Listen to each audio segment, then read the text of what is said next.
Hello students, स्वागत है आपका बीपीएससी कॉर्नर में। फ्रेंड्स, आज की इस वीडियो में हम किरण पब्लिकेशन का प्रैक्टिस सेट को 8 को सॉल्व करने जा रहे हैं। इससे पहले हम लोगों ने 7 प्रैक्टिस सेट को सॉल्व कर लिया है।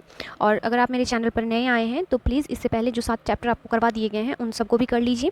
और प्रीवियस ईयर के क्वेश्चंस भी मेरे चैनल पर आपको मिल जाएंगे। जो भी टीचर रिक्रूटमेंट एग्जाम में आपके सवाल अब तक पूछे जा चुके हैं उन सभी सवालों को मैंने करवा रखा है।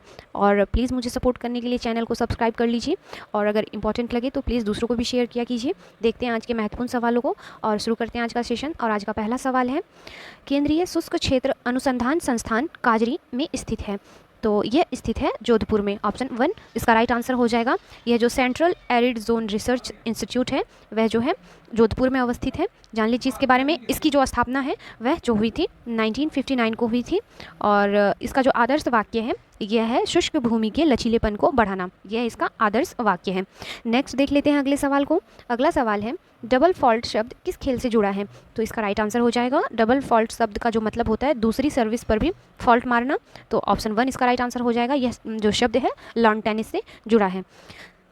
अगला सवाल है, नीचे 2 वक्तव्य दिए गए हैं, एक को अभिकथन और दूसरे को कारण कहा गया है। नीचे दिए गए कूट की सहायता से सही उत्तर का चयन करें। तो जो अभिकथन है वह है, मोटर वाहनों में ईंधन के रूप में डीजल और पेट्रोल का स्थान अब सीएनजी ले रही है। और जो इसका कारण है, सीएनजी सल्फर और नाइट्रोजन के ऑक्साइडों का उत्पादन अल्प मात्रा में करती है। साथ ही साथ सीएनजी एक अधिक स्वच्छ ईंधन है। तो इससे हमको आंसर निकालना है, जो सही आंसर है इसका।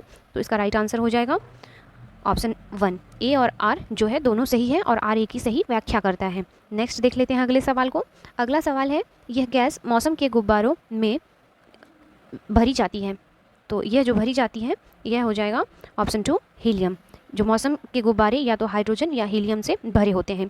और ये जो गुब्बारे होते हैं लेटेक्स या सिंथेटिक रबर नियोप्रिन से बने होते हैं। नेक्स्ट देख लेते हैं अगले सवाल को। अगला सवाल है, निम्नलिखित में कौन सा भारत में पारिस्थितिकी असंतुलन का मुख्य कारण है? असंतुलन का मुख्य कारण पूछ रहा है। तो इसका राइट आंसर हो जाएगा वनों की कटाई। ऑप्शन 1 इसका राइट आंसर हो जाएगा। जान लेते हैं दूसरे सवाल को। बुद्ध का जन्म कहाँ हुआ था? तो जो बुद्ध का जन्म हुआ था, महात्मा बुद्ध का, वह हुआ था लुम्बिनी में। ऑप्शन 2 इसका राइट आंसर हो जाएगा। और अगर पूछ ले कि बुद्ध की जन्म तिथि जो कब है, तो यह हो जाएगी 563 ईसा पूर्व। और ये लुम्बिनी कहाँ है? तो याद रखिएगा यह जो है दक्षिणी नेपाल में स्थित है। नेक्स्ट देख लेते हैं अगले सवाल को। अगला सवाल है, कौन सा शहर भारत का पहला बुलेट ट्रेन स्टेशन बनने के लिए तैयार है? तो यह जो शहर है यह हो जाएगा सूरत। ऑप्शन 4 इसका राइट आंसर है। नेक्स्ट देख लेते हैं अगले सवाल को। विश्व की सबसे गहरी झील है। तो विश्व की सबसे जो गहरी झील है वह है बैकाल झील। ऑप्शन 3 इसका राइट आंसर हो जाएगा। और बैकाल झील की कहाँ अवस्थित है? तो यह जो है रूस में अवस्थित है और यह विश्व की सबसे गहरी झील है। और अगर इसकी गहराई पूछ लें आपसे तो याद रखिएगा 1642 मीटर। नेक्स्ट देख लेते हैं अगले सवाल को। लोकटक झील किस राज्य में स्थित है? तो यह जो झील अवस्थित है यह मणिपुर में अवस्थित है। ऑप्शन 2 इसका राइट आंसर हो जाएगा। और यह पूर्वोत्तर भारत की जो है सबसे बड़ी मीठी पानी की झील है। और इसके ऊपर जो कुछ फ्यूमेट्स टाइप के जो तैरते हैं उसके लिए यह काफ़ी फेमस है। नेक्स्ट देख लीजिए अगले सवाल को। दूध को सूक्ष्म जीवों से मुक्त करने के लिए पॉस्चराइजेशन की प्रक्रिया में निम्नलिखित में से क्या किया जाता है? तो जब ऑप्शंस देखेंगे तो आप पाएंगे दूध को 70 डिग्री सेंटीग्रेड पर 15 से 30 सेकंड के लिए गर्म करते हैं, फिर एकाएक ठंडा करके उसका भंडारण कर लेते हैं। तो ऑप्शन 1 इसका राइट आंसर हो जाएगा। और इसके टेम्परेचर को भी आप याद रखिएगा, 70 डिग्री सेंटीग्रेड पर 15 से 30 सेकंड तक गर्म किया जाता है। नेक्स्ट देख लीजिए अगले सवाल को। कौन सा खेल रिंग में खेला जाता है? तो यह खेला जाता है मुक्केबाजी। जो मुक्केबाजी जो गेम होता है उसे हम रिंग में खेलते हैं। ऑप्शन 1 इसका राइट आंसर हो जाएगा। अगला सवाल है, हमारे शरीर में कैल्शियम के अवशोषण के लिए कौन सा विटामिन आवश्यक है? तो हमारे जो शरीर में कैल्शियम के अवशोषण के लिए आवश्यक विटामिन है वह हो जाएगा विटामिन डी। ऑप्शन 3 इसका राइट आंसर हो जाएगा। कैल्शियम के उचित अवशोषण के लिए विटामिन डी सबसे महत्वपूर्ण पोषक तत्व है। और विटामिन डी आवश्यक है क्योंकि यह शरीर को कैल्शियम को अवशोषित करने और उपयोग करने में मदद करता है। नेक्स्ट देख लेते हैं अगले सवाल को। अगला सवाल है, जैन दर्शन की शिक्षा देने के लिए किसने पूरे दक्षिण एशिया की यात्रा की थी? तो यह की गई थी महावीर के द्वारा। ऑप्शन 2 इसका राइट आंसर हो जाएगा। महावीर जो है जैन दर्शन की शिक्षा के लिए पूरे दक्षिण एशिया की यात्रा की थी। नेक्स्ट देख लेते हैं अगले सवाल को। किस का टाइगर रिजर्व में आर्द्रभूमि के अंतर्गत सबसे बड़ा क्षेत्र है? तो यह हो जाएगा option 1 Sundarban tiger reserve.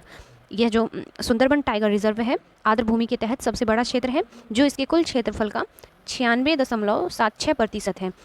Next देख लेते हैं अगले सवाल को। अगला सवाल है, किसके शासनकाल में सिख खालसा सेना का गठन किया गया था?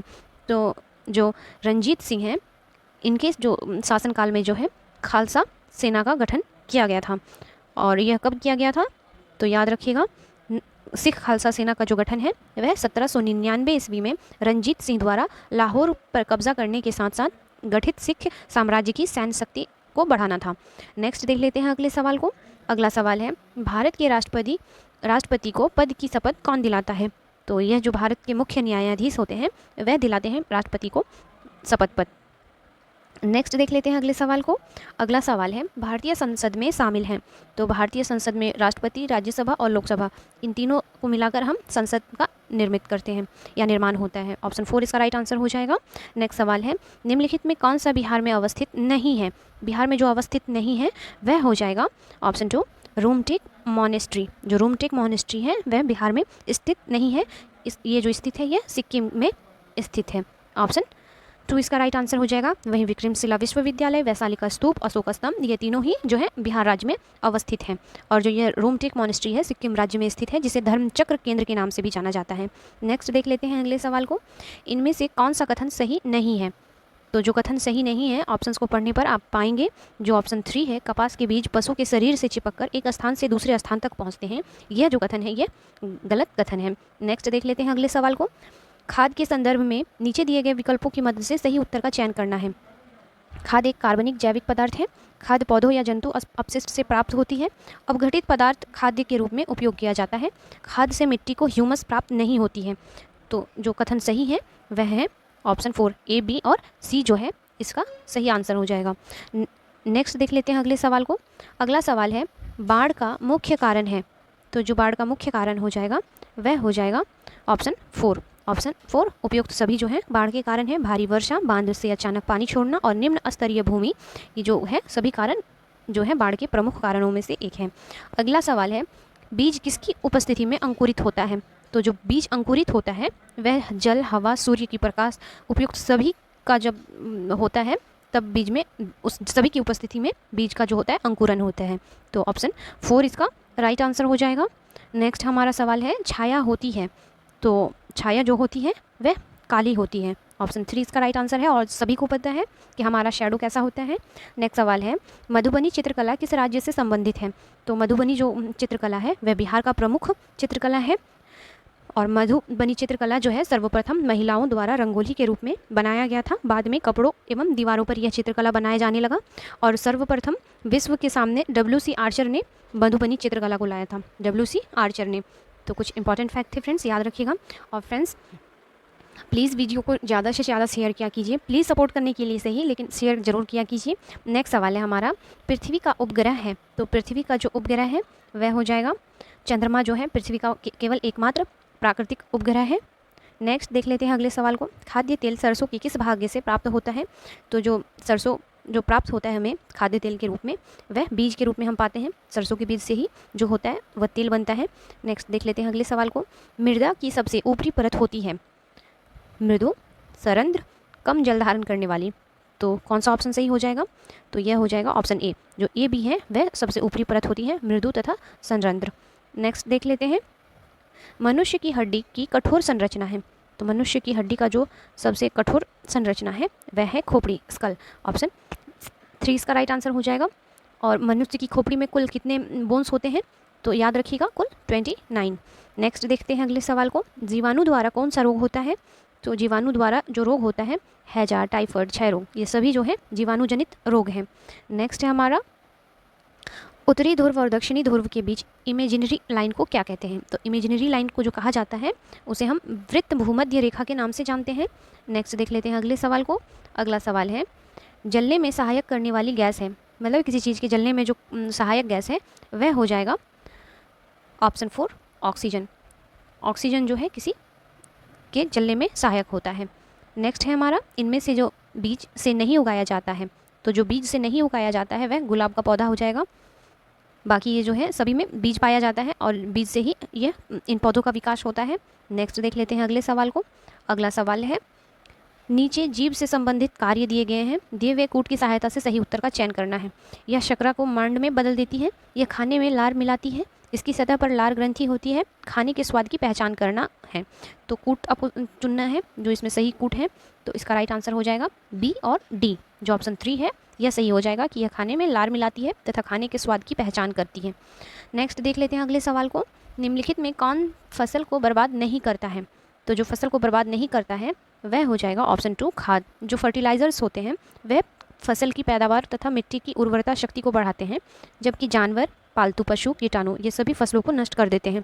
नेक्स्ट है हमारा विश्व विकलांगता दिवस किस तिथि को मनाया जाता है? तो विश्व विकलांगता दिवस जो मनाया जाता है वह 3 दिसंबर को मनाया जाता है। वहीं 1 दिसंबर को एड्स दिवस मनाते हैं। राष्ट्रीय प्रदूषण दिवस मनाते हैं हम 2 दिसंबर को, और 4 दिसंबर को नौसेना दिवस मनाते हैं। इंपॉर्टेंट है, याद रखना है आपको। नेक्स्ट देख लेते हैं अगले सवाल को। नालंदा विश्वविद्यालय के संस्थापक कौन थे? तो नालंदा विश्वविद्यालय के जो संस्थापक थे वह कुमारगुप्त थे, जिन्होंने 5वीं शताब्दी में जो है नालंदा विश्वविद्यालय की स्थापना की थी, 5वीं शताब्दी में, और यह बौद्ध शिक्षा का एक केंद्र है।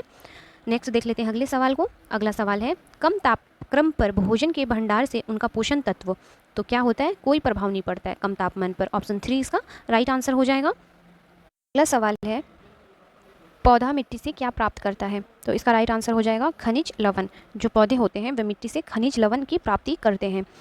नेक्स्ट देख, और जिनके द्वारा जो पौधे हैं वे अपना भोजन बनाते हैं। अगला सवाल है फुटबॉल पानी में तैरता है क्योंकि? तो इसका जो राइट आंसर हो जाएगा उसमें हवा भरी होती है। आर्किमिडीज के सिद्धांत के अनुसार कोई भी वस्तु जल में तैरती है यदि किसी वस्तु का घनत्व जल के घनत्व से कम है, तब यह जल में तैरती है। उदाहरण के लिए जो है फुटबॉल, बर्फ, जहाज इत्यादि। नेक्स्ट है हमारा सवाल नरोरा परमाणु ऊर्जा संयंत्र किस राज्य में स्थित है? तो नरोरा जो परमाणु संयंत्र है यह अवस्थित है उत्तर प्रदेश में। ऑप्शन 3 इसका राइट आंसर हो जाएगा। नेक्स्ट देख लेते हैं अगले सवाल को। मानस राष्ट्रीय उद्यान किस राज्य में अवस्थित है? तो मानस राष्ट्रीय उद्यान जो है वह असम में अवस्थित है। ऑप्शन 1 इसका राइट आंसर आ जाएगा। और यह किसके लिए यह राष्ट्रीय उद्यान किस जानवरों के लिए फेमस है? तो याद रखना है यह जो इस राष्ट्रीय उद्यान में खरगोश, कछुए, असमी जो खरगोश हैं, गोल्डन लंगूर हैं, और सानो बैनल या पिग्मी हॉक जिसको कहते हैं के लिए काफ़ी फेमस है। नेक्स्ट देख लेते हैं अगले सवाल को। विश्व का सबसे ठंडा स्थान दक्षिण में कहाँ स्थित है? दक्षिण में पूछ रहा है। तो यह जो अवस्थित है सबसे ठंडा प्रदेश, तो यह अवस्थित है अंटार्कटिका में। ऑप्शन 2 इसका राइट आंसर हो जाएगा। नेक्स्ट है हमारा methane gas, carbon dioxide gas, hydrogen sulphide gas इत्यादि का मिश्रण है। तो यह किसके मिश्रण है? तो यह बायोगैस के मिश्रण है। ऑप्शन 1 इसका राइट आंसर हो जाएगा। और बायोगैस में जो है मीथेन मुख्य रूप से पाया जाता है, और जो पेड़ पौधे, जीव जंतुओं की मृत्यु होने के फलस्वरूप सड़ने गड़ने के पश्चात जो गैस निकलता है उसे हम बायोगैस कहते हैं। नेक्स्ट हमारा निम्नलिखित में कौन सा भारत का राष्ट्रीय पक्षी है? चलिए आप बताइए, और आप प्लीज़ अगर मेरे वीडियोस को पूरा देखते हैं तो मुझे कमेंट करके बताइए कि भारत का राष्ट्रीय पक्षी क्या है।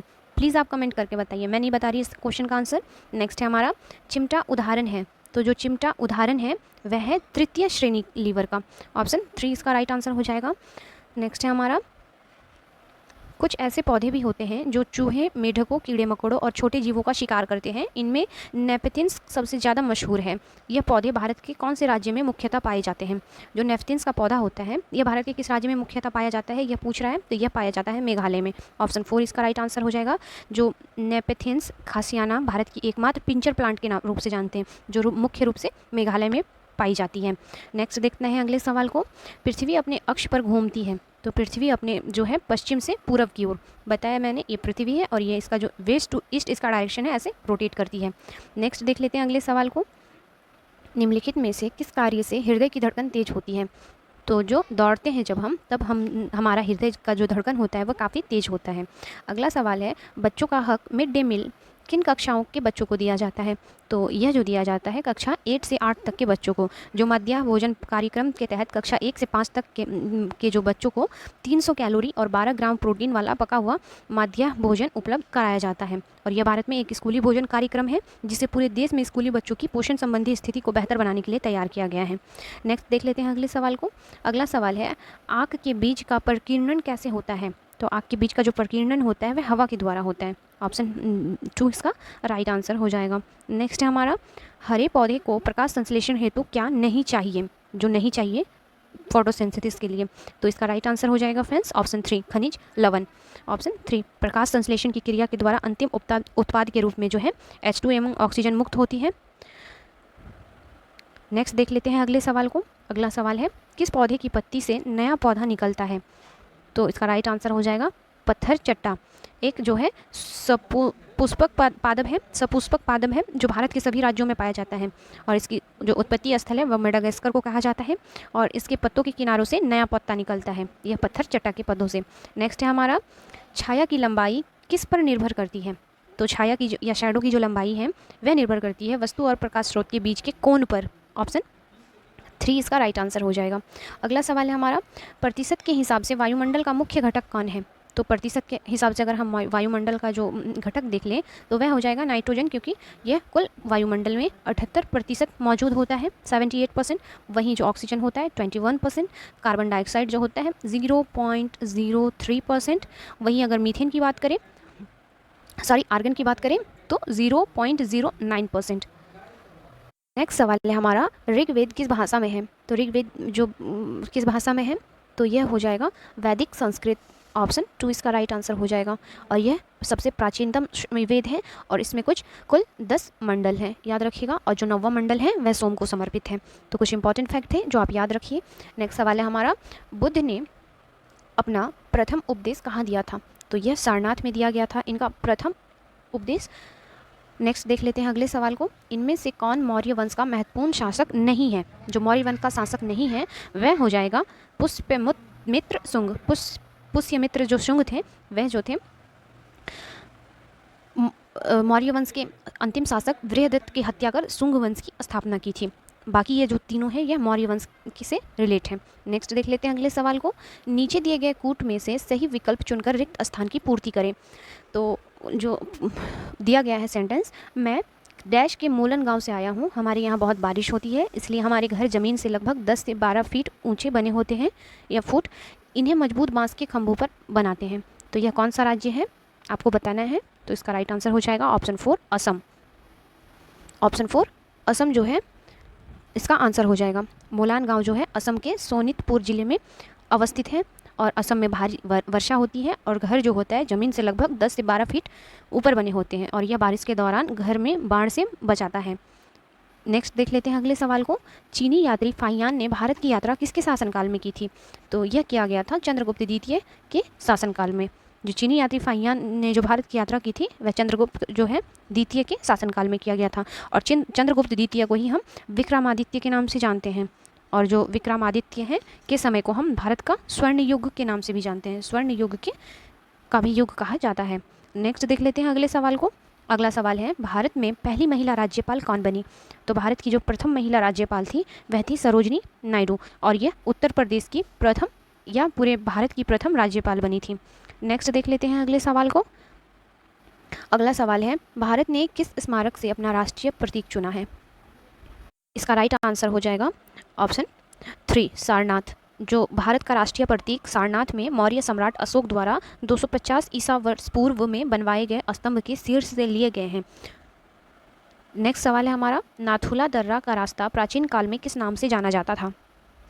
तो यह सिल्क मार्ग के नाम से जाना जाता था नाथुला दर्रा और जो है यह गैंगटॉक से 52 किलोमीटर दूर है और यह भारत तिब्बत की सीमा पर अवस्थित है।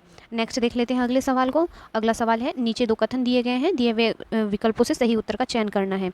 कथन है हम अपनी आँखों से बहुत कुछ कहते हैं और कथन 2 है छोटे बच्चे तो बोलना सीखने से पहले ही कितना कुछ कहते हैं, चेहरों से हाथों से। तो इसमें कौन सा कथन सही हो जाएगा? तो इसका जो राइट आंसर हो जाएगा वह हो जाएगा ऑप्शन 1। कथन 1 और 2 जो है दोनों सही हैं। नेक्स्ट देख लेते हैं अगले सवाल को। हवा चोब और द्विफल के बीजों को लंबी दूरी तक ले जाती है क्योंकि इनमें तो क्या होता है? तो यह सपक्ष बीज होते हैं। जो सहजन और मेपल के बीजों में पंख होते हैं और जो उन्हें हवा से लंबी दूरी तक आसानी से ले जाने में मदद करते हैं। नेक्स्ट देख लेते हैं अगले सवाल को। अगला सवाल है भारत में मुद्रा छपवाने तथा जारी करने का अधिकार किसे प्राप्त है? तो यह प्राप्त है भारतीय रिजर्व बैंक को। भारत में मुद्रा को छापने तथा जारी करने का अधिकार भारतीय रिजर्व बैंक को प्राप्त है। नेक्स्ट है हमारा राजस्थान के राजपूत राजा सवाई जय सिंह द्वारा 18वीं शताब्दी में बनवाई गई खगोलीय प्रयोगशाला का नाम बताइए। तो इसका नाम था जंतर मंतर। ऑप्शन 3 इसका राइट आंसर हो जाएगा। जयपुर में जंतर मंतर एक खगोलीय अवलोकन स्थल है जिसे अंबर और जयपुर के महाराजा सवाई सिंह द्वितीय के द्वारा 18वीं शताब्दी की शुरुआत में बनाया गया था। नेक्स्ट देख लेते हैं अगले सवाल को। अगला सवाल है, नीचे 2 कथन दिए गए हैं, दिए हुए विकल्पों से सही उत्तर का चयन करना है। स्थानीय स्तर पर गाई या सुनाई जाने वाली पानी से जुड़ी कविताओं तथा और गीत कक्षा में साझा किया जाना चाहिए। और दूसरा कथन है, इनमें इससे अपने समुदाय के ज्ञान और कला के प्रति बच्चों का लगाव बढ़ेगा। तो इसका सही जो है चुनना है हमें ऑप्शन। तो इसका राइट आंसर हो जाएगा ऑप्शन 1। जो कथन 1 और 2 है वह दोनों सही हैं। नेक्स्ट देख लेते हैं अगले सवाल को। भारत या भारतीय मुद्रा का नाम रुपया किसने दिया? काफ़ी इंपॉर्टेंट क्वेश्चन है। तो भारतीय मुद्रा का नाम रुपया जो रखा गया था वह शेरशाह सूरी के द्वारा दिया गया था और शेरशाह सूरी ने आधुनिक पटना की स्थापना भी की थी। नेक्स्ट सवाल है हमारा, तंबाकू चबाने से मुख्यतः कौन सी बीमारी हो सकती है? तो इसको चबाने से जो होता है कैंसर होता है। ऑप्शन 4 इसका राइट आंसर हो जाएगा। नेक्स्ट है हमारा, अधि या लीप वर्ष कितने दिन में होते हैं? तो यह जो होता है 366 दिन में होता है।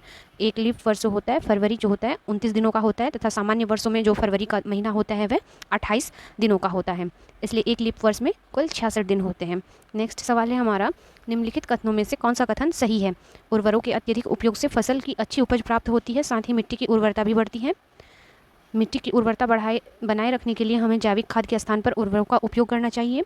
2 फसल के बीच में खेत को कुछ समय के लिए बिना उगाए छोड़ देना चाहिए ताकि ज़मीन की उर्वरता बनी रहे तथा उर्वरक के उपयोग से मिट्टी के गहन एवं जल अवशोषण की क्षमता में वृद्धि होती है। तो इसका जो राइट आंसर हो जाएगा ऑप्शन 4। उर्वरक के उपयोग से मिट्टी के गहन एवं जल की अवशोषण क्षमता में वृद्धि होती है। इसका जो होगा कौन सा कथन सही है? तो इसका राइट आंसर ऑप्शन 4 हो जाएगा। नेक्स्ट देख लेते हैं अगले सवाल को। लाखों वर्षों पहले के पौधे और जानवरों के दफन किए गए अवशेषों को जाना जाता है। तो इसे हम जीवाश्म ईंधन के नाम से जानते हैं क्योंकि पृथ्वी के नीचे दबे मृत पौधे और जंतुओं के अवशेष जो हैं वह जीवाश्म कहलाते हैं। कोयला, पेट्रोलियम, प्राकृतिक गैस होता है। ईंधन लाखों साल तक पहले पृथ्वी के नीचे दबे पौधे और जानवरों के मृत अवशेषों से बनते हैं और इसीलिए इन्हें हम जीवाश्म ईंधन कहते हैं। अगला सवाल है, कोणार्क के सूर्य मंदिर का निर्माण किसने कराया? तो इसका जो निर्माण है वह नरसिम्हा के द्वारा करवाया गया था। और कोणार्क का सूर्य मंदिर कहाँ अवस्थित है? तो यह उड़ीसा के पुरी जिले में जो है अवस्थित है और यह 13वीं शताब्दी का जो है सूर्य मंदिर है। नेक्स्ट देख लेते हैं अगले सवाल को। अगला सवाल है, हाल ही में खोजे गए ग्रह का 316201 का नाम किस प्रसिद्ध हस्ती के नाम पर रखा गया? तो यह रखा गया है मलाला यूसुफजई के नाम पर। ऑप्शन 2 इसका राइट आंसर हो जाएगा। यह कम उम्र की नोबेल पुरस्कार विजेता हैं और जिन्होंने लड़कियों की शिक्षा प्रचारक मलाला यूसुफजई के नाम पर जो है यह जो है 316201 मलाला रखा गया है। अगला सवाल है हमारा, भारत सरकार ने नए LPG कनेक्शन के लिए कौन सी ऑनलाइन योजना शुरू की है? तो भारत सरकार ने नए LPG कनेक्शन के लिए जो ऑनलाइन योजना शुरू की गई है वह सहज योजना शुरू की गई है। इस योजना के तहत जो है उपभोक्ता अनुकूल पहल के हिस्से के रूप में उपभोक्ताओं के लिए नए LPG कनेक्शन ऑनलाइन जारी करने के लिए सहज योजना का जो है शुरुआत किया गया है। और जो इस योजना के अनुसार लोग नए LPG कनेक्शन के लिए ऑनलाइन आवेदन कर सकते हैं और इनके लिए LPG वितरकों के पास जाने की आवश्यकता जो है वह नहीं होगी। नेक्स्ट हमारा, European organization for nuclear research CERN द्वारा किस एशियाई देश को एसोसिएट मेंबरशिप स्टेट्स प्रदान किया गया है? तो यह प्रदान किया गया है पाकिस्तान को। ऑप्शन 1 इसका राइट आंसर हो जाएगा। नेक्स्ट सवाल है हमारा, इनमें से कौन सा युग्म सही नहीं है? सही है, युग्म सही है। तो इसका राइट आंसर हो जाएगा विटामिन E प्रजनन। तो यह जो है युग्म जो है वह बिल्कुल सही है क्योंकि जो प्रजनन अंगों के सामान्य कामकाज को बनाए रखता है और शानदार ऑक्सीडेटिव गुण भी प्रदर्शित करता है विटामिन E। नेक्स्ट है हमारा, निम्नलिखित कथनों में से सही कथन का चयन करना है। तो जो ऑप्शन पढ़ने पर आप पाएंगे कि जो ऑप्शन 4 है वह जो है बिल्कुल सही है। ऑप्शन 4 जिसके अंतर्गत क्या है, B और C जो है हमारा ऑप्शन सही है। हिरन के लंबे कान उसे शिकारी की गतिविधियों के बारे में जानकारी देता है तथा हिरन के सिर के पार्श्व में दोनों ओर स्थित आंखें प्रत्येक दिशा में देखकर खतरा का महसूस कर सकती हैं। तो ये दोनों कथन ही हैं जो सही हैं। तो नेक्स्ट देख लेते हैं अगले सवाल को। पक्षियों की उड़ान के अनुकूल कौन से हैं? तो इसका जो राइट आंसर हो जाएगा वह हो जाएगा ऑप्शन 4। जो 1, 2, 3 हैं चारों ही ऑप्शन सही हैं। शरीर का वजन कम करने वाली खोखली हड्डियाँ, उनके शरीर को ढकने वाले पंख, मजबूत पूंछ के साथ उड़ने में सहायक शरीर और मजबूत मांसपेशियाँ वाले पंख, ये जो है सभी पंछियों के उड़ान के लिए अनुकूल कथन है। नेक्स्ट देख लेते हैं अगले सवाल को। अगला सवाल है, मानव शरीर में हीमोग्लोबिन की न्यूनतम मात्रा कितनी होनी चाहिए? तो मानव शरीर में जो हीमोग्लोबिन की न्यूनतम मात्रा होनी चाहिए वह जो होता है वह 12 ग्राम होना चाहिए। ऑप्शन 1 इसका राइट आंसर हो जाएगा। फ्रेंड, वीडियो कैसे लगे प्लीज़ आप कमेंट करके बताएं, और अगर इन्फॉर्मेटिव लगे तो प्लीज़ शेयर भी करा कीजिए ताकि दूसरे को भी इससे मदद मिले। मिलते हैं जल्दी इसका नेक्स्ट वीडियो में, तब तक के लिए थैंक यू।